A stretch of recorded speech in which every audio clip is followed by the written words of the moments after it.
every single woman has a great story to tell. Everyone is a trailblazer. I do like to do different things. You know, I like variety. I think I always have. And I think that sparks innovation within yourself as well. To me, you are a risk taker. There's always something that's going to give you a curveball. I am a self-confessed brand junkie. Style, substance, beauty, and elegance. Hey, I am Alina Reddy and welcome to Foreign Influence. It was a wild experience. Something clicked in me and I didn't want to be average anymore. What I love about the Dragon is How did that come about? Well, educated. So he survived for about an hour. Best young emerging actor. Oh, wow. It has to be on point. Yeah, yes. A particular sketch with Rebel Wilson. Never stop learning. I decided to run away. here I am, continuing my tennis journey here. Thought, that's it. A few opinions about what Passages. that made your journey harder.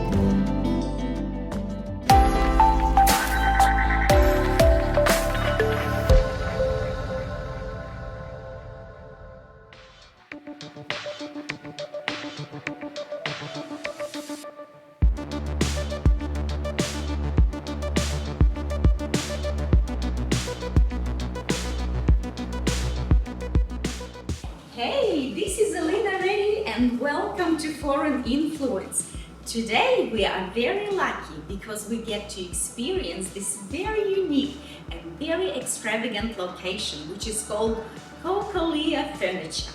We are in a very spectacular showroom where you can find only high-end, one-off pieces. Today we are going to chat to someone who is equally inspiring and unique. Her name is Janine Lum. She's the founder of European Women in Business.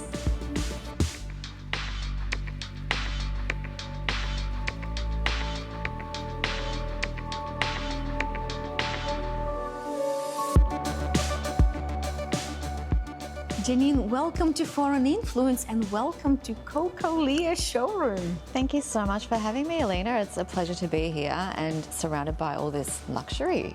The first time I met you, I felt so inspired by you with the things that you have done for women, not only in Australia, but worldwide. It's just, I applaud you for that. Thank you so much. Please tell me about the European Women in Business organization. Well, it really began as an entity that was for women, utilising a platform about having style, substance, beauty, and elegance. So that's where it all began, and I was working with the European Chambers, so hence the name. But my short answer to how it all started is it was really about creating something that was enjoyable, luxury, and I think it really made a point where so many women loved what they were doing but wanted to be in surroundings where they weren't in a room that was just a sterile environment as well. So we wanted to have a different place at every event, different format, and speakers that really propelled them to new heights. And I think, Elena, as much as we're in a digital age, making real connections and that authenticity is really where it's about now. Yeah, that personal touch is everything, and building those personal connections, I think, is so important. Exactly, yeah. We really don't know who's behind a digital connection. Like, it could be anyone these days. But I think when you actually meet somebody, you get to read who they are as a person in their face. You can see their expression and you get to know them on a different level. It's much more personal and much more deep. And feel their energy. Exactly. Yeah, and be inspired by that. That's right. How did you come up with this concept? I was working with the European Chambers at the time. For people who don't know, what is European Chambers? So Chambers of Commerce, and yeah, there was an event that we did called the Europeans at the Gallery. So many people that went to that event went, oh my God, you know, I'm meeting different people and that's great. And so that's how it kind of spiraled into my own kind of branding, how I did it myself and made it specifically for women. Who is your target demographic? Anyone who has an affinity with Europe, and most of us have some kind of tie or background. Like me, may love the architecture, may love the fashion and everything about Europe in general. Janine, you were born and bred in Melbourne. Yes. So please tell me, what is your fascination with Europe? When did that start? I think it started when I was really young. I just had this affinity with European cultures. I loved the fashion, like I was saying earlier, the architecture, the language, and I could pick languages up even though I don't profess to be a virtuoso in every single language. I can pick certain languages, and I just have this affinity with the cultures, and I just think it's inspiring to learn from and creates so much mystery and intrigue, and it's just something that really resonated with me. European women in business, it's such a great platform for so many women, like you're saying, coming together and bringing all the assets that they have. And you always at your events have amazing speakers. Please tell me about some of your speakers. Sure, yeah. Yeah, we really try and have speakers that have some great content, will show you through adversity, challenges, success, and all those things, and bring that together with a bit of humility as well. So, you know, we can all learn something from the speaker, whether they are profiled and whether they are, you know, well-known identities. But really, for the core of where I'm at, it's about every single woman has a great story to tell. Everyone is a trailblazer, and resonating with that, no matter what background, no matter what they come from or where they come from and how they get there, it's about the legacy that they leave and how they're bringing that forward and helping to propel other women as well. Yeah, by sharing their vulnerabilities, Exactly. That's where people find their strength. Exactly, that's right, yeah.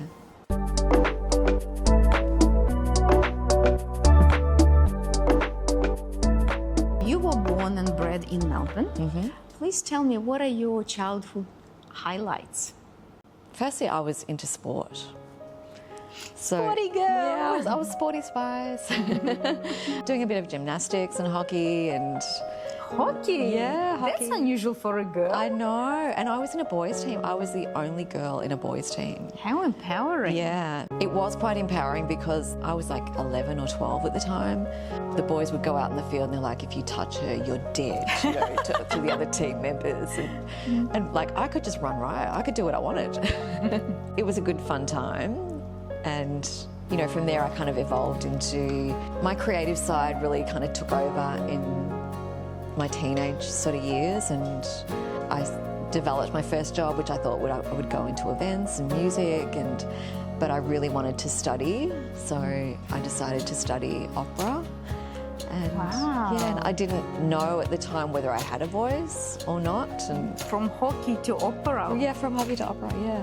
It was something that I'd never really thought of, but I was at RMIT at the time and doing a bit of singing it at a student after school kind of thing, and the teacher was like, oh, can you try this for me? Do this little trill, do this run.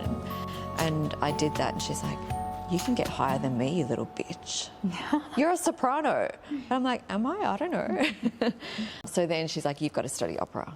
And I did, and I loved every second of it. I got to the point where I was maybe in my mid to late 20s thinking, I really want to go to La Scala. That is my dream.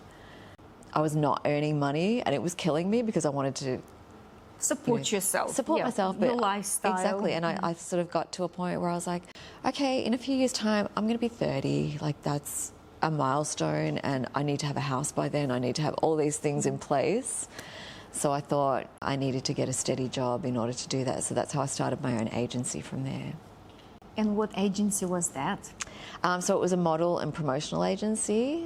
So I had over 110 staff, and we travelled to China mostly, and we did editorial shoots and fashion. To sum you up, Janine, to me you are a risk taker, from hockey to opera to having your own agency, looking after more than 100 people, and now European women in business. You're not afraid to take on any challenges? Mostly, I think, yeah, but now I'm probably less risk averse. I do like to do different things. You know, I like variety. I think I always have. And I think that sparks innovation within yourself as well. So what is one important factor to become a member of European Women in Business? To be authentic, to be yourself, and to rise above challenges, to be vulnerable, feel like you want to be connected to other women who are like-minded. And it doesn't matter what background. You don't have to be European, I might add. You could be from the South Pole. You could be from anywhere in particular. It's those foundations that really entrench us all into having the same kind of values and connection. How many members do you currently have? We have a database of around 900. Wow. Yeah, so mostly executive women who have ambition and like to be surrounded by style like we are today. I don't think I've ever seen a little sparkly little crocodile like we've got in front of us. I know. Yeah. And especially when you pass it, it's so soft, like little marshmallow spikes. Yeah, and there's the sparkly little eyes and diamond teeth. Yes, diamond teeth. Yeah. Why is the luxury component so important? I think it really solidifies who you are as a person. You don't have to be a brand junkie by any sense of the word. It's about how you put everything together and how everything is stylish yet not in your face. So it doesn't have to scream like, hey, this is me. It's really about keeping things elegant and stylish. How many events do you have usually per year? Personally, myself, I have about 11 or 12 events per year, and I'm involved in about 200, so with subcontracting and doing event management. That is a lot. It's a lot, yeah. It's a lot to take on. But it keeps you on your toes. There's always something that's going to give you a curveball and keep you focused on what you should be doing and how things can, you know, create challenges as well. So you've got to learn how to adapt really quickly. Janine, quick question for you. Sure. What is the biggest celebrity you have ever met? I've been surrounded by celebrities most of my life, and I can say honestly that most of them just want to be treated as normal. You know, they don't want the adoration. They don't want like, oh my God, who are you? I'm your greatest fan. They really don't like that at all. But my first job, I was working at the tennis centre and I was called operations assistant, which to me, when I applied for the job, sounded more like a medical term. And I was like, what is this? Anyway, it turned out that it was like assistant to many different parts of the events industry. So it was ticketing, it was production, it was behind the scenes and a magician. Yeah, exactly. Trades. Yeah. And I was walking one way down a corridor and there was one person walking this way. And as this person got closer and closer to me, I'm like, okay, it's John Bon Jovi. Be cool. Do not say anything. And he walked past me and he was like, hey. I was like, hi, how are you doing? You didn't say, I want to lay you down on the bed of roses? No, exactly. He was carrying a tennis racket and he's like, do you want to play tennis? I was like, oh, I would love to play tennis, but I'm working today. And he's like, who's your boss? What's your name? Who's your boss? Let me talk to him. I knew that my boss would not agree to that. So I was like, that's okay, don't worry. He tried and the boss was not agreeable to that at all, but it was quite flattering. And I would have loved to have played tennis with him. I'm sure he would have kicked my butt. Maybe not. Yeah, maybe it was Lovell. You're a hockey girl. I don't know, maybe it was Lovell. Who knows? But what is your most favourite city that you visited? So many cities. But it is really hard to go past somewhere like Paris or Venice. I think both of those cities really touch my soul. And, you know, whether it's just meandering down the pathways and seeing the inspirational architecture and just feeling like you are part of being there 300, 400, 500 years ago is just magical. And what is it really that you are so fascinated by? It's the passion that they have for their fashion, their styling, their architecture, their food. I'm thinking maybe with Italy, something that opera when you were singing. A lot of operas are in Italian language. And when you actually learn opera, you are taught how to stand. You're taught how to create theatricality in the way that you move, the way that you speak.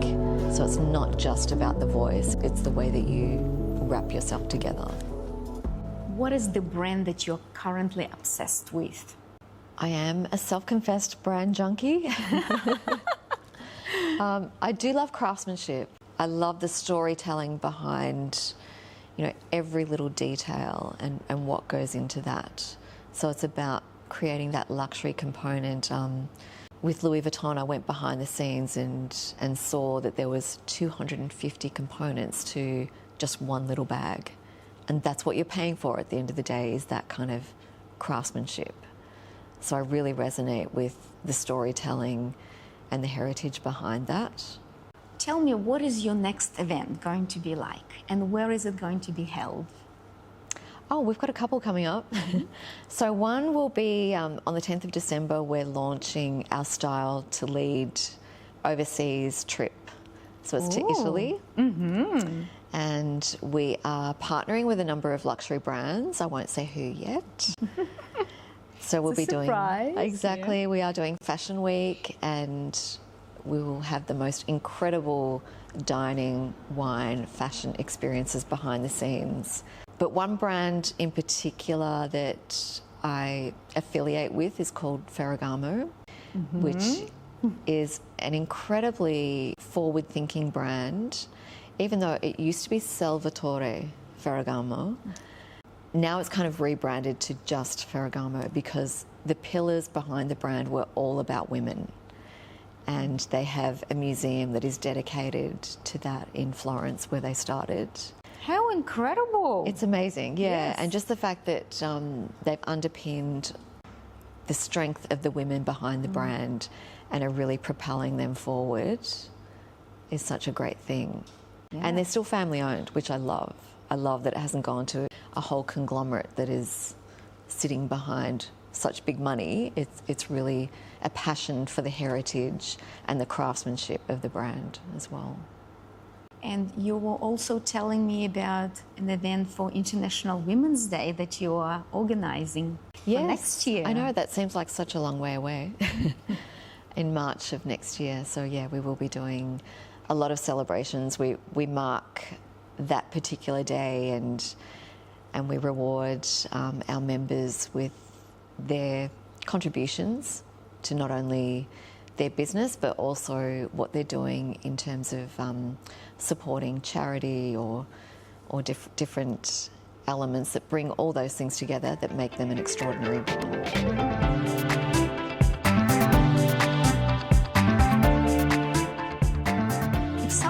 To become a member of European Women in Business, what should they do about it? They can go directly online. You don't have to meet a certain criteria. If you're willing to connect with others that have that same mindset, you love style, you love innovation, you love craftsmanship, and you want to be the best person that you can be, that's what we're all about. And by becoming a member, what do people get? They get access to event invitations and your amazingly curated trips. And what other things are they exposed to? They have special members discounts and offers and separate events as well. They're always up to date with different curated experiences. Lucky members. Yeah, definitely. And it's all because of you. You are just one person who made it all happen. Thank you. Yeah. Well, Janine, thank you so much for being a guest on our show. We wish you all the best with your upcoming events. Thank you so much for having me. I really appreciate taking the time to be surrounded by this incredible showroom and luxury, and I think that resonates with both of us.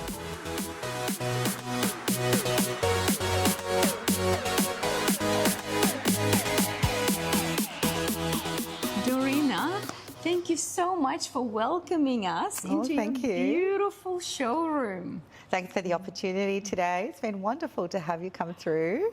Cocolea Furniture, is this your family business? Absolutely. So my husband and I, we founded this business, goodness me, it'll have to be 13, 14 years ago now. Over a decade. Yeah, and we've really evolved throughout that time. You know, started off with just a specific type of Spitfire aviation furniture and now gone into luxury, contemporary, all types of aesthetics and furniture and a lot of decor and art pieces as well. And one of my favourite ones is here today. Well, tell us about it. I think to me it looks very similar to someone in this room. It may be. So this belongs to a series of 6 unique sculptures called Mum. So it's about the heroine of the mother. Each of them is named after like an independent spirit. They all have different names in different configurations about, you know, the powerful woman of today. This particular one here that we have is encrusted with hand-embellished thousands of Swarovski crystals. Gorgeous. Both in her glasses, the belt, the bag the as watch. Well. Yeah, and we've watch. got a matching Rolex watch as well. All made from casted brass, handmade. Just a beautiful piece that you have forever, you know, and pass on from generation to generation. From brass hints, powerful woman. That's right. What serves as an inspiration for these very unique pieces? The inspiration for a lot of the pieces is a lot of it comes from like some of the materials that we really enjoy working with. From the beginning of our business, we've always had a passion to work with brass touches in a lot of our furniture pieces, and that's just naturally evolved into our sculptural pieces as well. How do you source this unique one-off? So we have collaborations and partnerships with factories and artisans all around the world, and through those collaborations we're able to execute our custom designs. So a lot of the designs that you see here at Cocolea Furniture, they're unique pieces that are just made here at Cocolea with ideas from things that we've seen that we love, holidays, and we thought, well, let's get that made, let's try that. People are really loving what we've created. What I really love about Cocolea Furniture is that you furnish homes of people from all sorts of different walks of life, from celebrities to just ordinary people, which I find very incredible. Yeah, I think that, you know, these days for us what's really important and remains as a foundation and the core of our values is that we want to make the best interior and realise that client's vision from end to end, whatever that is, for whoever that is. And it may be different things to different people. And we don't push our taste and our flavour onto people. We really listen and take in and understand what it is that they want. What are their budget aspirations, their vision, the colours that they want to, that represent them. And we need to realise that for them and make the best of that particular project. And so that's why we could really very versatile in working with all types of projects, from commercial to residential. We've done a lot of hospitality spaces, restaurants and bars, and we've got a really particular focus recently moving into medical practice. You know, tying back to my medical and science background back before we did all of this as well, which lends itself really well and ties in very well. Well, it's good to brighten up some of the waiting areas. Oh, they definitely need it.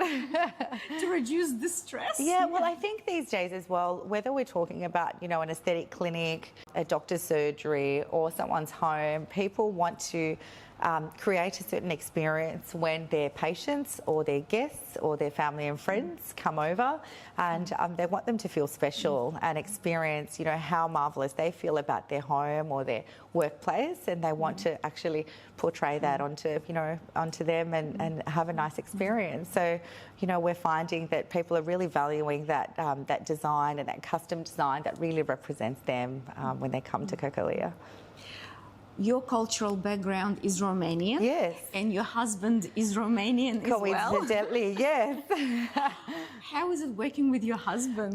Well, obviously you know, you're still married. I may have retired and gotten fired many times over in the last 14 years, but it's working really well. We have different talents in the business. My husband is the one that is more the artistic, creating the art and thinking of some of these crazy designs when it comes to art and decor. And my particular expertise is interior design and more of of that technical aspect that comes with the architecture, drafting up the floor plans, creating furniture that's more customised, so actually the furniture creation side of things. We don't clash too often because they're very different things that we're doing, but also quite complementary in the business as well. Thank you so much. It's been a pleasure. Thanks for having the us. opportunity and coming to visit Cocolea Furniture today. It's been such a pleasure to have you.